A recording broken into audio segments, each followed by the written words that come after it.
Hi hello ನಮಸ್ತೆ. ನಾನು ನಿಮ್ಮ ಮನೆ ಮಗಳು ಯಶಸ್ವಿನಿ. ನಾನಿವತ್ತು ಈ ರಿಂಗ್ಸನ್ನು ಬಳಸಿ, ಈ 4 ರಿಂಗ್ಗಳನ್ನು ಬಳಸಿ ಹೇಗೆ ಅಮ್ಮನವ್ರಿಗೆ ಕಿರೀಟದ ಅಲಂಕಾರ ಮಾಡೋದು ಅಂತ ತಿಳಿಸ್ಕೊಡ್ತಾ ಇದ್ದೀನಿ. ಈ 4 ರಿಂಗ್ ಹೇಗೆ ಮಾಡಿದೆ ಅಂತ ತಿಳ್ಕೊಬೇಕಾ?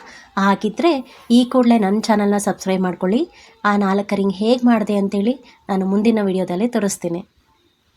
ಫಸ್ಟ್ ಈಗ ನಾನು ಈ ರಿಂಗನ್ನು ಬಳಸಿ ಹೂವುಗಳ ಸಹಾಯದಿಂದ ಹೇಗೆ ಅಲಂಕಾರ ಮಾಡ್ತೀನಿ ಅಂತ ನೋಡಿ. ತುಂಬ ಈಸಿಯಾಗಿ ಮಾಡ್ಕೋಬೋದು. ದಾರದ ಸಹಾಯದಿಂದ ಈ ಥರ ಹೂಗಳನ್ನು ಈ ರಿಂಗ್ಗೆ ಕಟ್ತಾ ಬನ್ನಿ. ಆ ರಿಂಗ್ಗೆ ಸುತ್ತಲೂ ಒಂದೊಂದು ನಾಟ್ ಹಾಕ್ತಾ ಸುತ್ತುತ್ತಾ ಅದನ್ನು ಕಟ್ಕೊಳ್ತಾ ಬನ್ನಿ.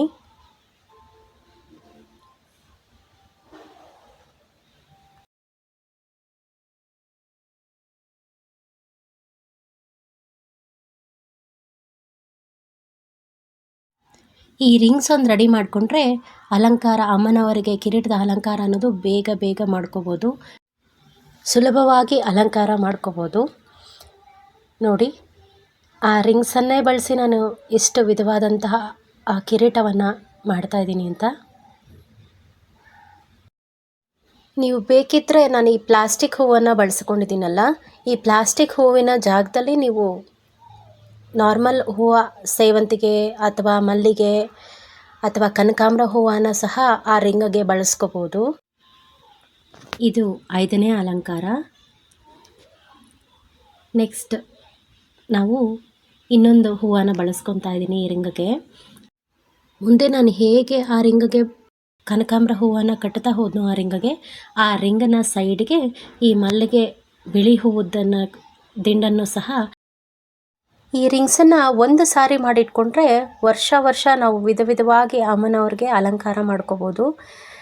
ಪ್ಲಾಸ್ಟಿಕ್ ಹೂವು ಅಥವಾ ನ್ಯಾಚುರಲ್ ಫ್ಲವರ್ಸ್ನ ಸಹ ನಾವು ಇದಕ್ಕೆ ಬಳಸಿ ಅಲಂಕಾರ ಮಾಡ್ಕೋಬೋದು. ಈ ಥರ ಹೂವನ್ನು ಆ ದಿಂಡನ್ನು ಪೂರ್ತಿ ಈ ದಾರದ ಸಹಾಯದಿಂದ ಆ ರಿಂಗ್ಗೆ ಕಟ್ತಾ ಹೋಗಿ. ನಾನು ಮಾಡಿರೋಂತಹ ಈ ಕಿರೀಟದ ಐಡಿಯಾಸ್ ನಿಮಗೆ ಇಷ್ಟ ಆಗಿದ್ದರೆ ಲೈಕ್, ಶೇರ್, ಸಬ್ಸ್ಕ್ರೈಬ್ ಮಾಡ್ಕೊಳ್ಳಿ. ಈ ಕಿರೀಟಗಳು ಹೇಗಿವೆ ಅಂತ ಕಮೆಂಟ್ ಬಾಕ್ಸಲ್ಲಿ ಕಮೆಂಟ್ ಮಾಡೋದು ಮಾತ್ರ ಮರಿಬೇಡಿ. ಈಗ ಈ 6ನೇ ಅಲಂಕಾರ ಕಂಪ್ಲೀಟ್ ಆಯಿತು. ಈಗ ಅಮ್ಮ ಅವರು ಹೇಗಿದ್ದಾರೆ ಅಂತ ನೋಡಿ. ಈ ಐಡಿಯಾಸ್ ಇಷ್ಟ ಆದರೆ ತಪ್ಪದೇ ಶೇರ್ ಮಾಡಿ, ಸಬ್ಸ್ಕ್ರೈಬ್ ಮಾಡ್ಕೊಳ್ಳಿ. Thank you.